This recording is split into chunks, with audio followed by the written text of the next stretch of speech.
أعوذ بالله من الشيطان الرجيم. بسم الله الرحمن الرحيم.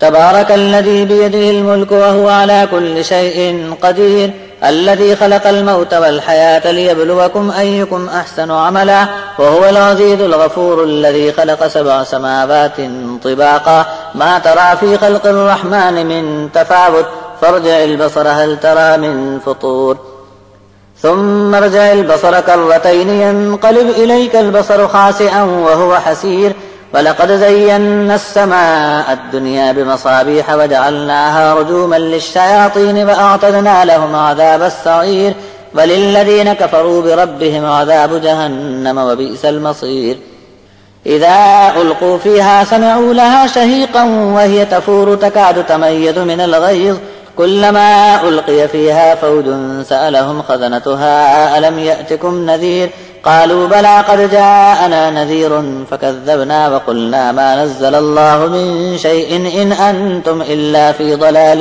كبير وقالوا لو كنا نسمع أو نعقل ما كنا في أصحاب السعير فاعترفوا بذنبهم فسحقا لأصحاب السعير إن الذين يخشون ربهم بالغيب لهم مغفرة وأجر كبير وأسروا قولكم أو اجهروا به إنه عليم بذات الصدور ألا يعلم من خلق وهو اللطيف الخبير.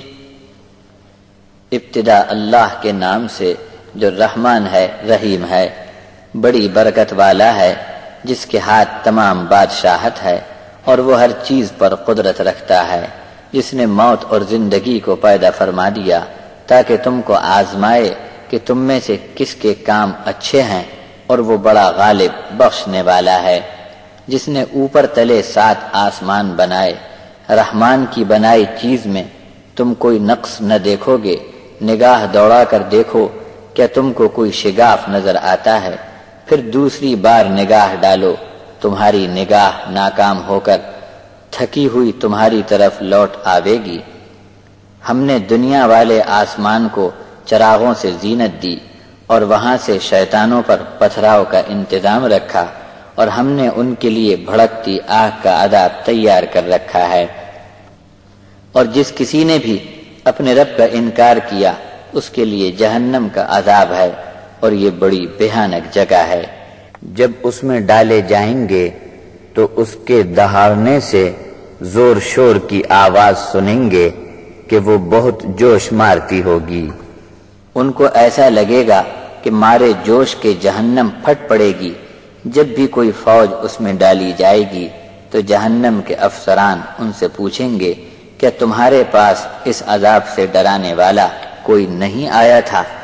جواب میں وہ کہیں گے ہاں کیوں نہیں، ڈرانے والے تو آئے تھے، مگر ہم نے ان کی اطلاع کو جھٹلایا، اور ہم نے ان سے کہا تھا کہ اللہ نے ایسی کوئی اطلاع نہیں اتاری. کچھ نہیں، تم خود ہی بڑی گمراہی میں پڑ گئے ہو.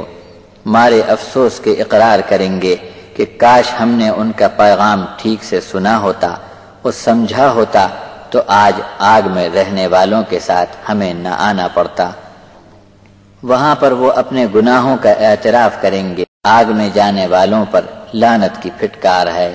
یقیناً جو لوگ اپنے رب سے بن دیکھے ڈر گئے تھے ان کے لیے مغفرت اور بہت ہی بڑا اجر ہے.